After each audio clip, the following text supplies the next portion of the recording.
The Secret Garden. Chapter 25. The Curtain. And the secret garden bloomed and bloomed, and every morning revealed new miracles.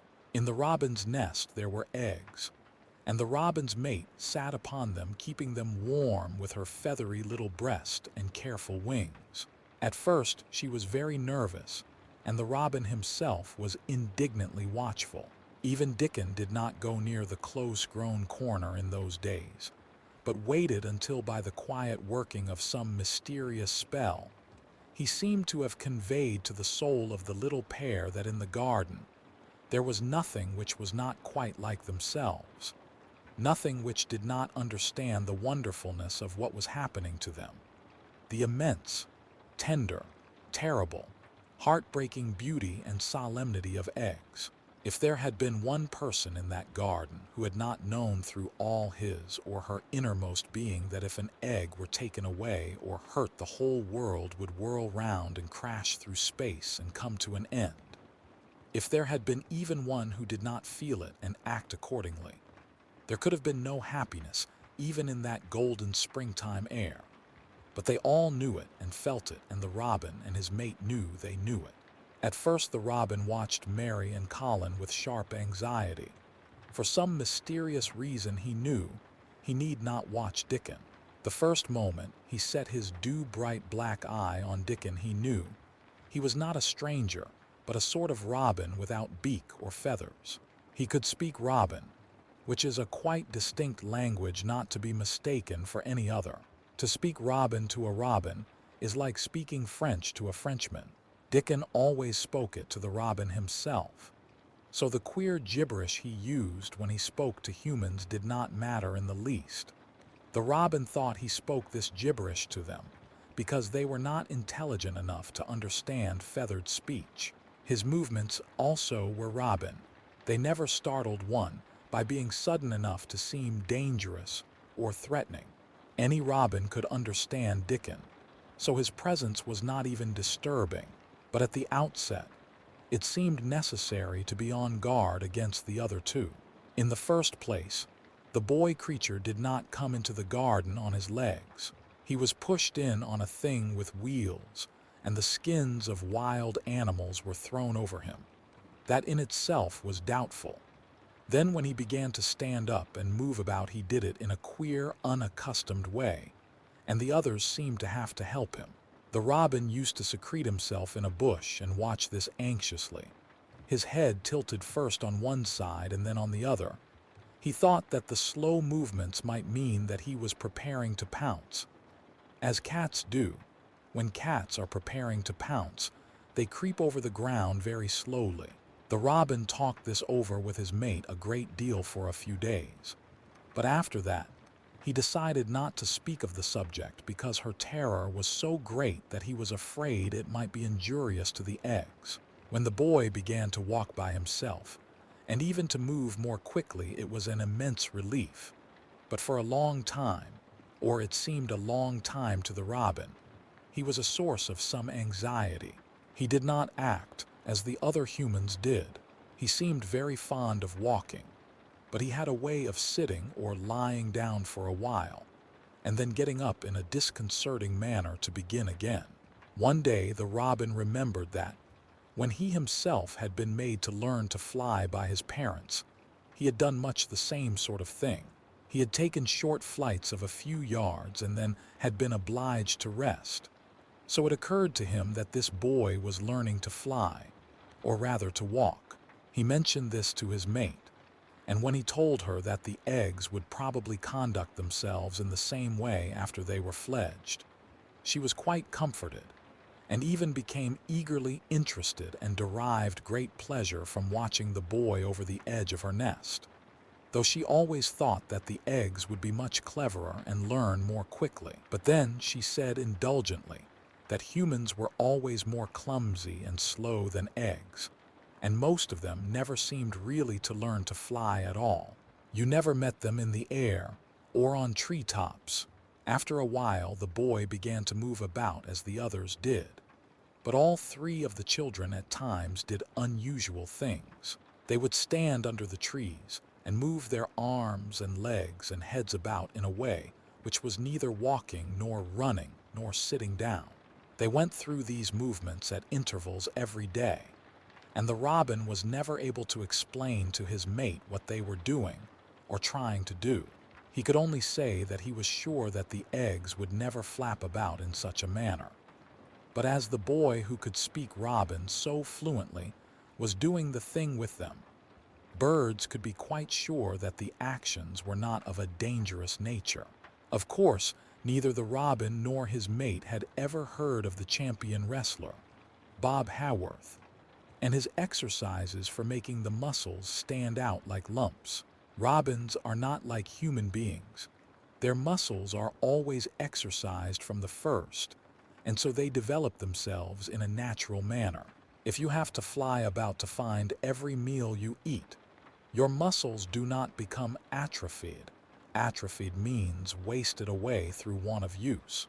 When the boy was walking and running about and digging and weeding like the others, the nest in the corner was brooded over by a great peace and content. Fears for the eggs became things of the past. Knowing that your eggs were as safe as if they were locked in a bank vault, and the fact that you could watch so many curious things going on made setting a most entertaining occupation. On wet days, the egg's mother sometimes felt even a little dull because the children did not come into the garden.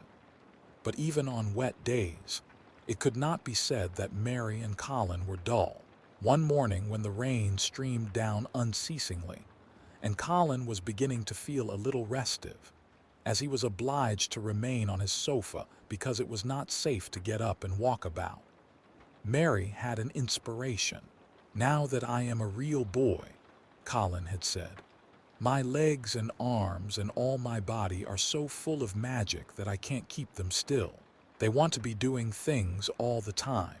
Do you know that when I waken in the morning, Mary, when it's quite early and the birds are just shouting outside and everything seems just shouting for joy, even the trees and things we can't really hear, I feel as if I must jump out of bed and shout myself. And if I did it, just think what would happen." Mary giggled inordinately. The nurse would come running and Mrs. Medlock would come running and they would be sure you had gone crazy and they'd send for the doctor. She said. Colin giggled himself. He could see how they would all look, how horrified by his outbreak, and how amazed to see him standing upright. "I wish my father would come home," he said. "I want to tell him myself. I'm always thinking about it, but we couldn't go on like this much longer. I can't stand lying still and pretending, and besides I look too different. I wish it wasn't raining today." It was then Mistress Mary had her inspiration. "Colin," she began mysteriously, "do you know how many rooms there are in this house?" "About 1,000, I suppose," he answered. "There's about 100 no one ever goes into," said Mary. "And one rainy day I went and looked into ever so many of them. No one ever knew, though Mrs. Medlock nearly found me out. I lost my way when I was coming back and I stopped at the end of your corridor. That was the second time I heard you crying." Colin started up on his sofa. 100 rooms no one goes into," he said. "It sounds almost like a secret garden. Suppose we go and look at them. You could wheel me in my chair, and nobody would know where we went." "That's what I was thinking," said Mary. "No one would dare to follow us. There are galleries where you could run. We could do our exercises. There is a little Indian room where there is a cabinet full of ivory elephants. There are all sorts of rooms." "Ring the bell," said Colin. When the nurse came in, he gave his orders. "I want my chair," he said. "Miss Mary and I are going to look at the part of the house which is not used.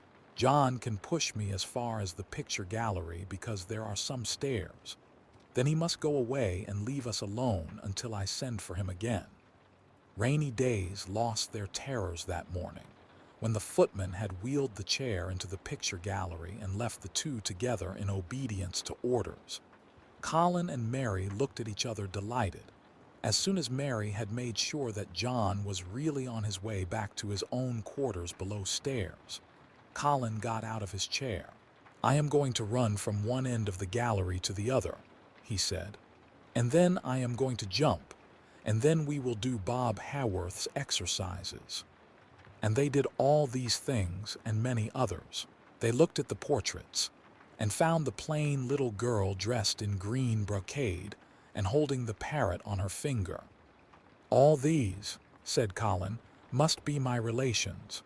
They lived a long time ago. That parrot one, I believe, is one of my great-great-great-great-aunts. She looks rather like you, Mary. Not as you look now, but as you looked when you came here.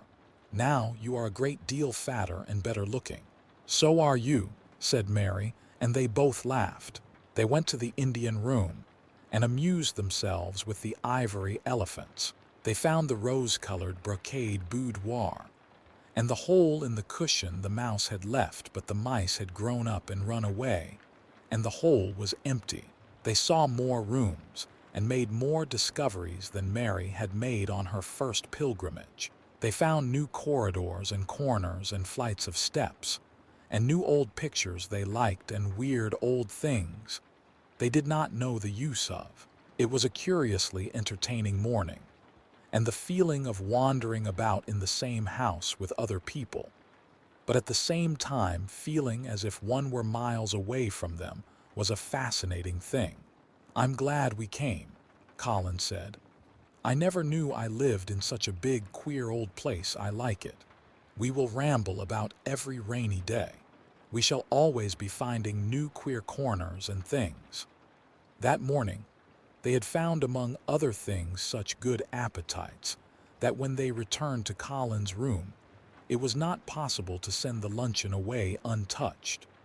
When the nurse carried the tray downstairs, she slapped it down on the kitchen dresser so that Mrs. Loomis, the cook, could see the highly polished dishes and plates. "Look at that," she said. "This is a house of mystery, and those two children are the greatest mysteries in it. If they keep that up every day," said the strong young footman John, "there'd be small wonder that he weighs twice as much today as he did a month ago. I should have to give up my place in time, for fear of doing my muscles an injury." That afternoon, Mary noticed that something new had happened in Colin's room. She had noticed it the day before, but had said nothing because she thought the change might have been made by chance. She said nothing today, but she sat and looked fixedly at the picture over the mantel. She could look at it because the curtain had been drawn aside. That was the change she noticed. "I know what you want me to tell you," said Colin, after she had stared a few minutes. "I always know when you want me to tell you something.